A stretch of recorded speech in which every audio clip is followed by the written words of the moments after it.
Hi.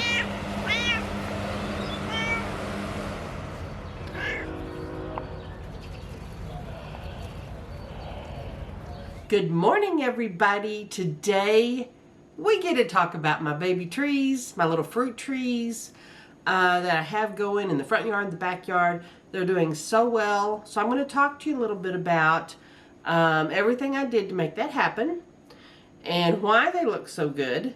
I mean, here it is. I'm filming this at the end of July. These fruit trees, I planted them late, so they didn't even get in the ground until almost Mother's Day, mid-May. So they've been in the ground basically just slightly over 60 days. And y'all, they're just doing so well. I'm super happy with it. The one that's in the front yard, they all arrived. They were less than 36 inches tall. The one in the front yard is already taller than me, and I'm 5'4", and it's an apple tree. So I'm going to take you through what I did, what I got, and everything I did to make them happy. And really, I wanted to go more in depth. I've talked about my trees a little bit before, but people have so many questions. I get asked, just people who know me are like, okay, now what about this? So I wanted to go a little more in depth. Now, opening this video, y'all got to hear the cicadas that are in my backyard. You know, when I lived in the mountains, there were no cicadas where I lived. I lived at high elevation, and there weren't any. And you know, I didn't even realize it until I moved back. And now I have this lovely song of summer. And I really missed that. There's something about the sound of cicadas that takes you back to your childhood, where you would hear that sound, that rhythmic sound of cicadas while you're out chasing lightning bugs and doing all the things that kids do during the summer. So I love to hear that sound. And I got to open this video with it, which is lovely. But now let's get to the fruit trees. I moved into this house, as y'all know, in March. And one of the first things I did was I knew I wanted some fruit trees. And they take the longest to grow above a garden or anything else. So I decided to start with those. But I got a late start by the time I moved in and everything happening with my brother, which you all saw. So it was literally the end of April before I really could pay any attention to it at all as far as ordering trees or anything like that.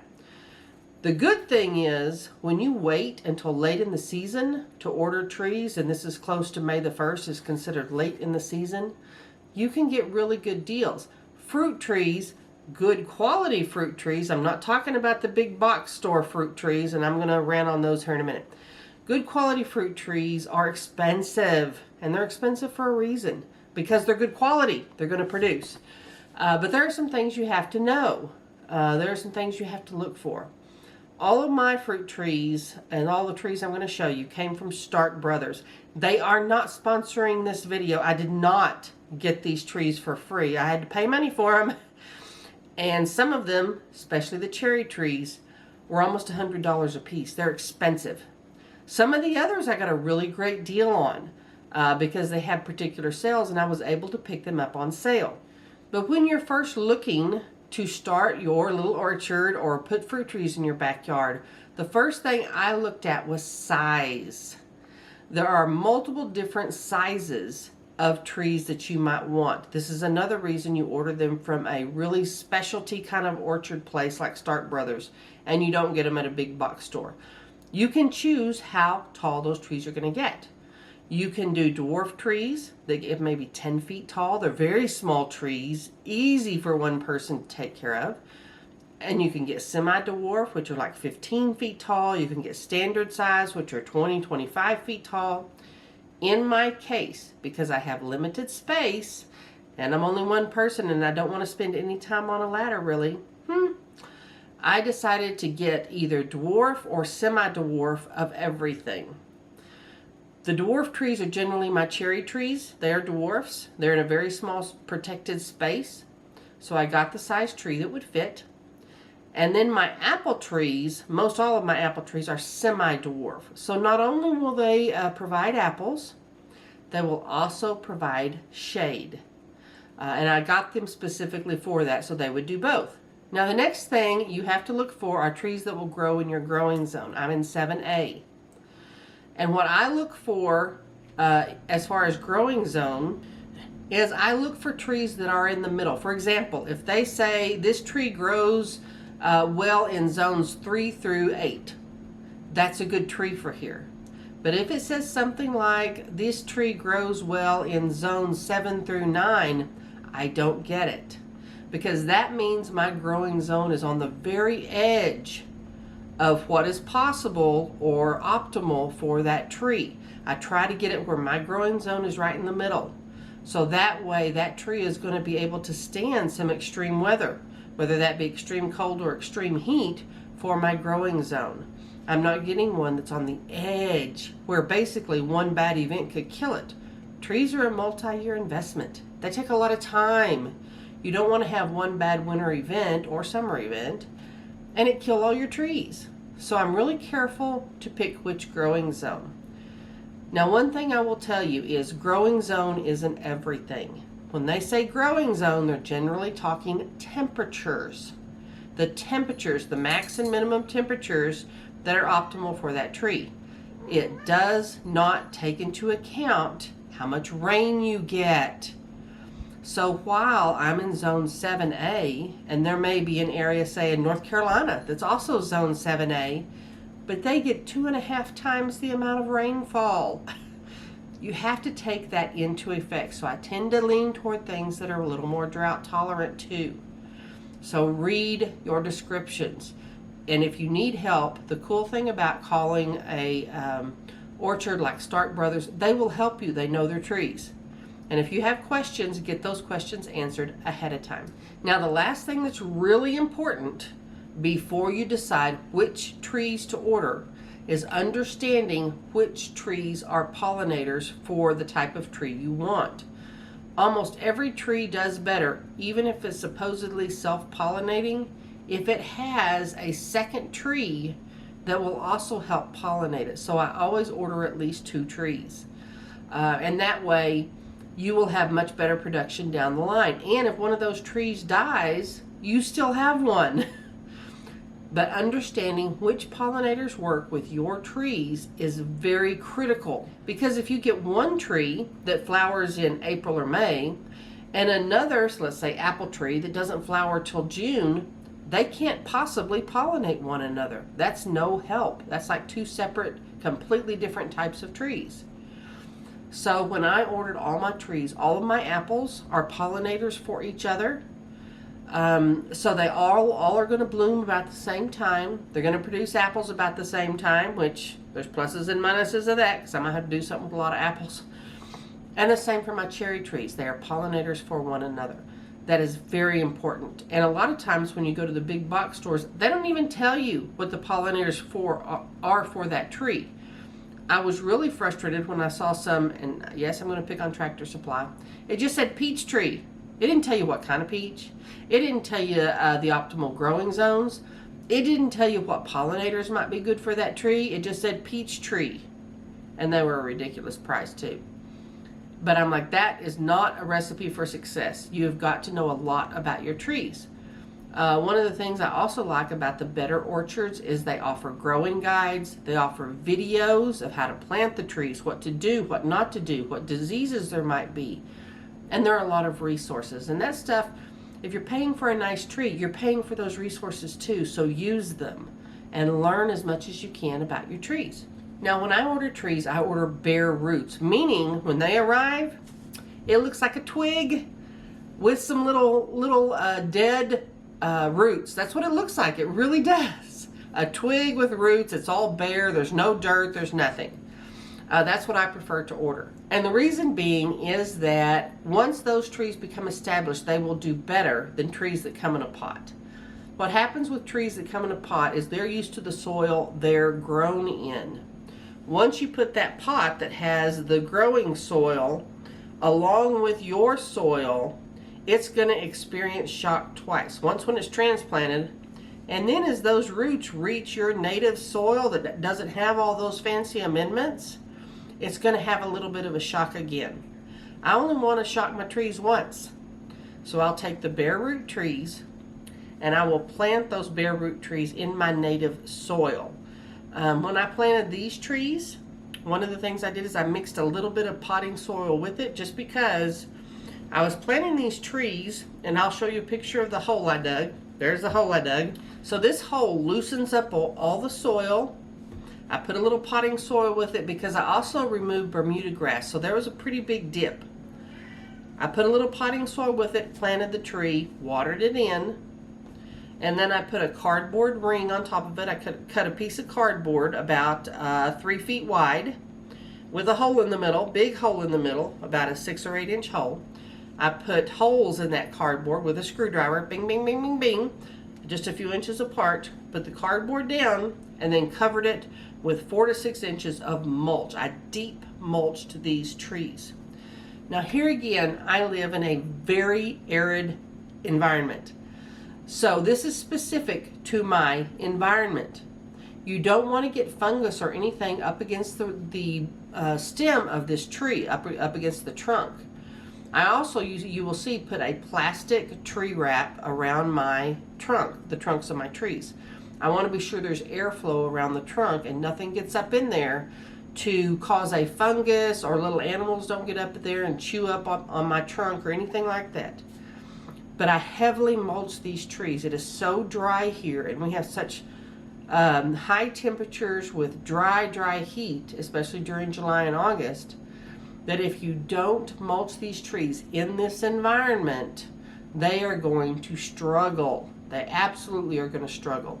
It is so much easier if you will mulch them right from the get-go, and then mulch them again every year. Just be sure they have that mulch and water them heavily. Now, one of the things I also do when I order trees is I don't order the ones that are about to be instant orchard, that are the oldest and most expensive version. I'll go down at least 1 step or 2. In other words, I'll get a younger tree, a tree that is 3 to 4 years old, for trees that fruit at 5 to 7 years, which is most apple trees, most cherry trees. I don't get the biggest tree I can get. Those trees suffer more transplant shock. The bigger they are, the worse that shock is. If you get a little tree and you treat it really well, it will outgrow those bigger trees every time. One of my trees, and here again, 60 days in, we're 60 days in, and this little tree arrived. It was about 36 inches tall. It's already taller than me. I'm 5'4". I'm 5'4". In 60 days it has grown that much. It's a little apple tree. So if you treat these trees right, they will do really, really well. So there is no need for you to buy the biggest tree you can find. In fact, it may hurt you some. So I don't do that. I get the younger trees that are a little bit more inexpensive, and I order those. One concern I had this year was ordering so late in the year when they start to put everything on sale. I thought, well, I'm going to get the crappy trees, just whatever's left. That's not true. I got some great trees. Premium, top of the line. If you work with a quality orchard, all their trees are quality. They don't give you crappy trees if you order late in the season. And I was really, really thrilled about that, because that was a concern of mine. Didn't happen. Very happy with what I got. Now, as I've talked about before, when the trees got here, I put them in a little bucket with the bottom third or so of their roots in the water and the rest of the tree out of the water. You don't want to drown your little tree. And you need to do that for about 24 hours before you plant it, 24 to 48 hours. And then plant your tree. Your tree is going to be fine. You're not going to kill the tree. But if you leave it out of water for an extended period because you don't have time to plant it, you could do some damage. So be sure and order your trees when you know you're going to have time to plant them. And one thing you can do is dig your holes first. I'm really glad I did that. In whatever space you're going to plant this tree, be sure you water it heavily for days and days and days. Makes it way easy to dig a hole. If you haven't dug a hole lately, those are hard. Those are really hard.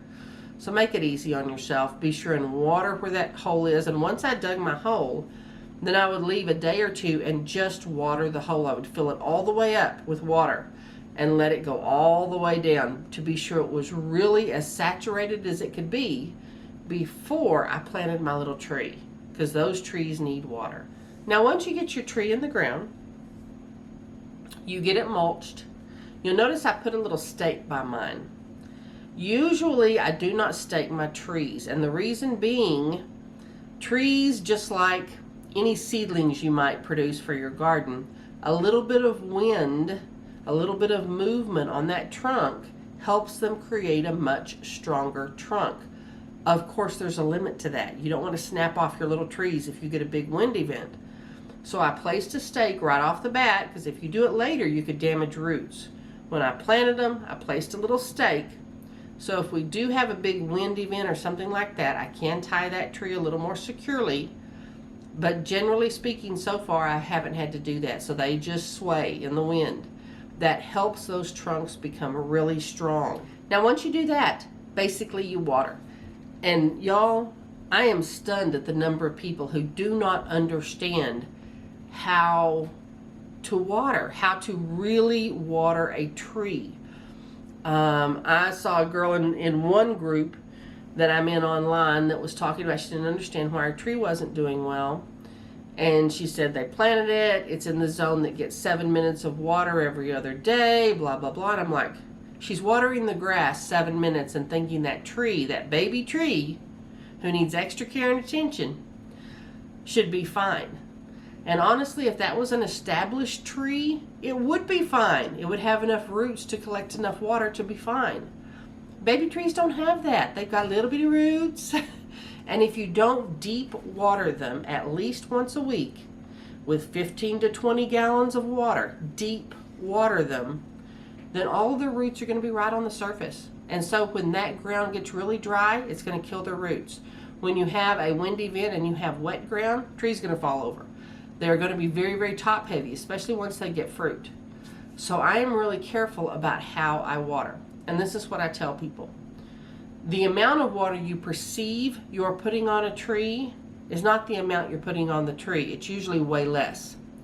So turn your hose on, full blast. Fill up a 5-gallon bucket. See how long it takes. Actually time it. How long it takes to fill up that 5-gallon bucket. Take that amount of time, times 3 or 4, depending on how hot it is. The hotter it is, the more water they need. But at least times 3 or 4. That is how much time you need to let the water run on that tree full blast. That is a lot of water. It's way more water than people perceive it to be. And so, you know, when people think their tree's not doing well, the first thing a lot of people talk about is, oh, well, then it needs fertilizer. No, no, no, no. It needs water. Water is the best cure for 90% of what ails plants. They get stressed because they don't have water. Then they get diseased. It is the stress from lack of water that allows that disease to take root. That lack of water is what makes them do poorly. It's what makes them not really get established before winter. And one little note about fertilizer. I really missed the window for fertilizing my fruit trees and my apple trees and my cherry trees. That window is usually very early spring. If you fertilize them late in the year, like after mid-June, and you fertilize a fruit tree, really any kind of tree, what happens is it will start to put on new growth, all this new growth in its roots, new growth in its branches. So instead of starting to go dormant for fall, instead it's putting on all this new growth. And the first time that freezes and it gets really cold, all of that growth's going to die. It really exposes the tree to a lot of dieback. So I do not fertilize any of my trees after mid-June. I just don't do it. You want to do it and you live in an area where that's common practice, or your winters aren't as harsh as ours, by all means, you do you. But I'm just telling you what I do for the growing zone that I'm in. But that's something to really consider. You don't just fertilize whatever, whenever, because you could actually do more damage in the long run. So you want to be careful about that. In the 60 days, these little trees have been planted, and I'll show you some pictures of them. I'm going to go through all my varieties here in a sec. In these 60 days, they have just received water. I have not treated them for any bugs. I haven't given them anything extra. There has been no fertilizer, no spray, nothing has been put on these trees. Absolutely nothing except water. Fruit trees need water. And I can't stress that enough. And if you water enough, your trees will be gorgeous. Now my hazelnut trees, which are over by the fence, number one, I planted them too close because, you know, math is hard, and apparently I screwed that up. So I'm going to wait until they go dormant again during the winter, And then I'll move 2 of them and spread them out further down the fence. But for now, there they are. These hazelnut trees are showing some potassium deficiency, because you can look up anything that's going on with your trees, rust-colored leaves, curled leaves, whatever, and you get all kinds of information on the internet as to how to fix it. Well, this damage is showing up as a potassium deficiency. That is something I will probably go ahead and treat them for here in the next week or so, is to give them a little bit, not much potassium, just a little bit, just so I take care of that deficiency. But I'm going to wait until next spring to fertilize anything else. Now let's talk about what I planted and what these are going to do. The cherry trees, and these are both dwarf cherry trees. Like I said, they're in a very protected area. They won't get but 10 feet tall. They'll be little trees. But both of these are sweet cherry trees. The Rainier cherries that are so expensive at the grocery store, I planted one of those. I also planted a similar type of sweet cherry. They're both very similar. They both are pollinators for each other, and it's called an emperor cherry. And I'm going to put pictures of these these varieties on the screen. These will be pictures from Stark Brothers that show you what these will look like. And many of you have seen them in the grocery store anyway, but what these will look like when they are mature. And this will produce more cherries than I can eat, absolutely. But if you're doing sour cherries or a different kind of cherry, they are treated differently. Their growing conditions are a little bit different. How you plant them is different. So be sure on cherries, you don't do it the same for sweet cherries as sour cherries. So that's just a little FYI. But they are doing extremely well. Very happy with them. Now let's talk about the different types of apple trees I have in the backyard. I have an apple tree called an Arkansas Black. It is a version, it's an older type apple, and it's a very, very dark red apple. It's a little bit more like an heirloom, although it's not really an heirloom, but it's going to have those sorts of tendencies rather than something a really good hybrid would have. And I got that one because it was on sale. Stark Brothers will, every year they put on around the 1st of May. It's called an 1816 sale. They were established in 1816, so they will sell certain varieties for $18.16. This is one of those I got for $18, and it's a pollinator for all of my other apples. So I went ahead and added it to my order. The other apple tree that I currently have in the backyard is a Honeycrisp apple, one of my favorite apples, and obviously that's a hybrid. It's a relatively recently developed hybrid. They've all been around for decades, but it's relatively recent as far as most people. Most people haven't really been familiar with Honeycrisp apples until the last 20 years or so. But I love those. And it is a semi-dwarf, so it'll get like 15 feet tall, and it will produce a lot of apples, but I love Honeycrisp apples, so that's great. Now in the front yard, I have a couple of apple trees, and one of them is a Ben Davis. It is an old heirloom. And this tree looks gorgeous, but it's a little tree. It's a semi-dwarf tree, but it doesn't grow quite as vigorously as the others that are hybrids, that are more recently developed hybrids. It's more of an older type apple. And here again, pollinator for all my apples. So I wanted to grow one of those just to kind of see what it was like, right? Because I've never had one. The other apple tree that's out front is a relatively recent hybrid, and it is an exclusive to Stark Brothers. It is called a Crimson Crisp apple. This is the apple tree that's already taller than me. It is growing so vigorously and looks so incredibly healthy. So obviously a wonderful tree, and that's the cool thing with some of the more recently developed hybrid apple trees. They grow very, very well. They're very healthy trees, and they have immunity to a lot of the diseases that tend to plague apple trees, and I don't want to be dealing with a lot of diseases. So I really like the idea that these trees have been developed that are more immune to these sorts of issues. But all of them are doing extremely well. Now I will continue my watering schedule once a week. I water these trees a minimum of 15 to 20 gallons each. It takes a long time to do that, y'all.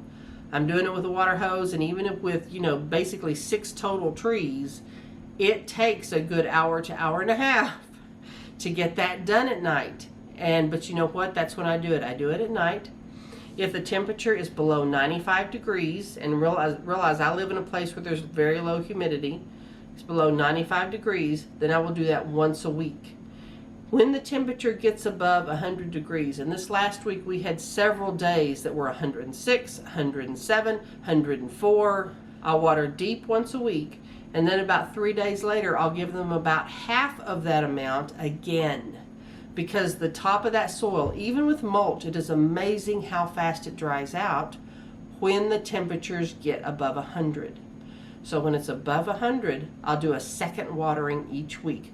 I will do the once a week deep watering for the entire year. That means throughout the summer, throughout the fall, throughout the winter. These are baby trees.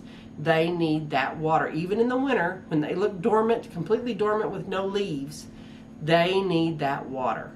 So I'm not going to let up on that schedule for an entire year. And then next year, I'll change the schedule up a little bit depending on how they do. But I really wanted to do a little bit more in-depth, detailed knowledge about what I did with my apple trees, why they're doing so well. Even my realtor, y'all, we were talking about this last week, could not understand why her trees weren't doing well. She planted them. Number one, she got them at a big box store. That's mistake absolutely number one. And number two, she was not watering them near enough, especially for 100-degree temperatures.